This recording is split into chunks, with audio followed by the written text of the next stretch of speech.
El pasado 26 de diciembre, 5 aviones no tripulados norcoreanos cruzaron el espacio aéreo de Corea del Sur, y uno de ellos sobrevoló la capital Seúl. Como respuesta, las autoridades surcoreanas desplegaron aviones de combate y helicópteros de ataque. Finalmente, las naves norcoreanas volvieron a su territorio.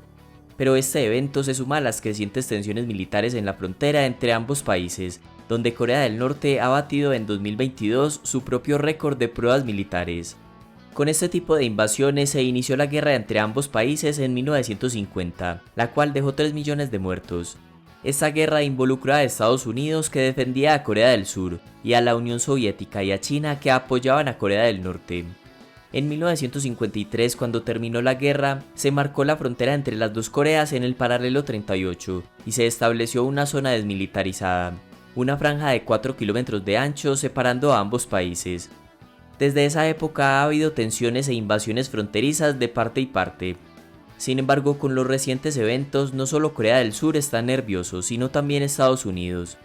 Por eso las preguntas son: ¿por qué Estados Unidos ahora sí le teme a Corea del Norte? ¿Por qué Corea del Norte se niega a abandonar sus armas nucleares y así lograr el levantamiento de las sanciones? ¿Y por qué Estados Unidos no le acepta de una vez por todas su estatus nuclear como los otros 5 países reconocidos oficialmente? Durante más de 2 décadas, el mundo ha observado los esfuerzos de Corea del Norte por desarrollar misiles con ojivas nucleares que pudieran alcanzar territorio estadounidense. Pero años atrás a Estados Unidos no le preocupaba tanto, porque Corea del Norte tenía que superar varios obstáculos técnicos antes de alcanzar con un misil a ciudades como Los Ángeles o Nueva York. Sin embargo, Corea del Norte ha conseguido superar los obstáculos y con la ayuda de China y Rusia ha podido eludir las sanciones y acceder a los mercados internacionales para obtener los recursos y las tecnologías que los misiles necesitan. Ha diseñado un arma nuclear suficientemente pequeña como para caber en la cabeza de un misil, y presuntamente tiene misiles capaces de alcanzar territorio estadounidense. En noviembre de 2022, Corea del Norte lanzó un misil que alcanzó una altura de 2.000 kilómetros y una velocidad de 18.000 kilómetros por hora. Y según el ministro de Defensa de Japón, el misil tenía un alcance superior a los 15.000 kilómetros, por lo que le alcanzaría para llegar hasta Estados Unidos.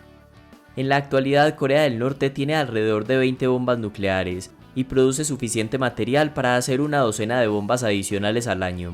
Han diversificado su arsenal y han lanzado misiles desde submarinos. Además, en septiembre, Corea del Norte sacó una nueva ley que aprueba el derecho a utilizar ataques nucleares preventivos para protegerse. Así que por estas razones, el comportamiento militar norcoreano tiene preocupado a Estados Unidos y a sus aliados, y por eso andan buscando las medidas adecuadas para responder. Sin embargo, no es mucho lo que puedan hacer. Estados Unidos ya le ha impuesto duras sanciones económicas y comerciales a Corea del Norte, pero aún así el país sigue realizando pruebas de misiles y fabricando bombas nucleares. Por otro lado, la falta de voluntad de China y Rusia para sancionar a Corea del Norte a través del Consejo de Seguridad de las Naciones Unidas ha obstaculizado cualquier sanción internacional colectiva para frenar el programa nuclear de Kim Jong-un. Y finalmente, la diplomacia tampoco ha funcionado, pues Corea del Norte no ha dado respuesta a la oferta de Joe Biden de reunirse sin condiciones previas. De manera que esta crisis, que se va agravando en cámara lenta, ha llevado a que algunos analistas en Estados Unidos propongan que, como la política de desnuclearizar a Corea del Norte ha fracasado, Estados Unidos debería aceptar el estatus nuclear de Corea del Norte. De manera que la siguiente pregunta es: ¿por qué Corea del Norte se niega a abandonar su programa nuclear? Porque los líderes norcoreanos han sacado todo tipo de conclusiones sobre Libia y Ucrania. Sobre Libia, porque luego de que este país renunciara a sus armas nucleares, años más tarde llegó el fin de un régimen de 42 años. Y Ucrania también le sirve como ejemplo, ya que el país renunció a sus armas nucleares en 1994, y si no hubiera renunciado a ellas, probablemente Rusia no lo habría invadido. Entonces tiene sentido desde el punto de vista norcoreano no renunciar a su programa nuclear. Si lo hace, sería más vulnerable a una invasión, tal como pasó con Ucrania. Más bien, el objetivo de Corea del Norte pareciera ser el de perfeccionar primero su capacidad de misiles nucleares y convertirse así en una amenaza creíble para Estados Unidos, y llegado a este punto, desde una posición más poderosa, sentarse a negociar con los estadounidenses. Pero si Corea del Norte no va a renunciar a sus armas nucleares, ¿por qué en su lugar Estados Unidos no le acepta su estatus nuclear y deja de un lado el objetivo de desnuclearizar este país? porque reconocer oficialmente a Corea del Norte como un país con armas nucleares también podría precipitar el desarrollo de armas nucleares en Corea del Sur, Japón y otros países, lo cual volvería la geopolítica mundial muy tensa y delicada. 9 países poseen armas nucleares, pero solo 5 son reconocidos oficialmente: Rusia, Estados Unidos, China, Francia y Reino Unido. El resto son Pakistán, India, Israel y Corea del Norte, pero estos últimos 4 no cuentan con un estatus reconocido internacionalmente. Por lo tanto, reconocer el estatus de Corea del Norte enviaría una señal a otros países conflictivos como Irán de que, a pesar de la oposición internacional, si perseveran y continúan con sus programas nucleares, al final tendrán éxito y recibirán la aceptación de Estados Unidos. De forma que aceptar el estatus nuclear de Corea del Norte no solo convertiría a todo el mundo en un lugar más inseguro, sino que Estados Unidos afectaría su reputación de ser garantía de seguridad para países como Corea del Sur y Japón. De hecho, Japón se siente tan inseguro que quiere volver a ser potencia militar, y en Corea del Sur hay un creciente apoyo entre los ciudadanos para que su país adquiera armas nucleares.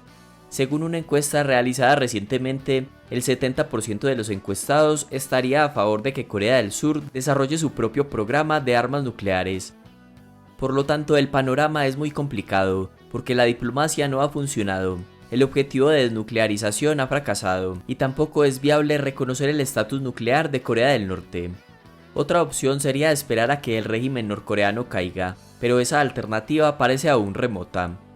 Como se mencionó en un video anterior del canal, Corea del Norte no colapsa gracias a la ayuda humanitaria internacional, sobre todo de China.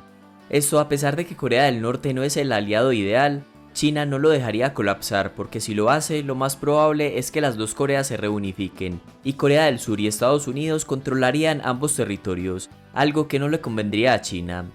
Por otro lado, en Corea del Norte existe un monopolio de la información y un estricto adoctrinamiento ideológico.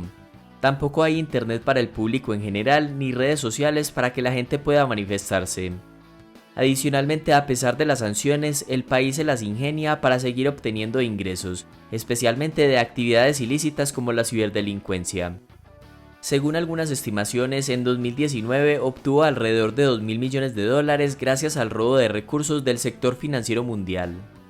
Según Sumi Terry, ex agente de la CIA, en Corea del Norte sacan a los niños de la escuela que desde muy temprana edad muestran algún tipo de talento en matemáticas, y los envían a un entrenamiento avanzado muy riguroso llamado operaciones de guerra cibernéticas, donde se dedican a operaciones clandestinas.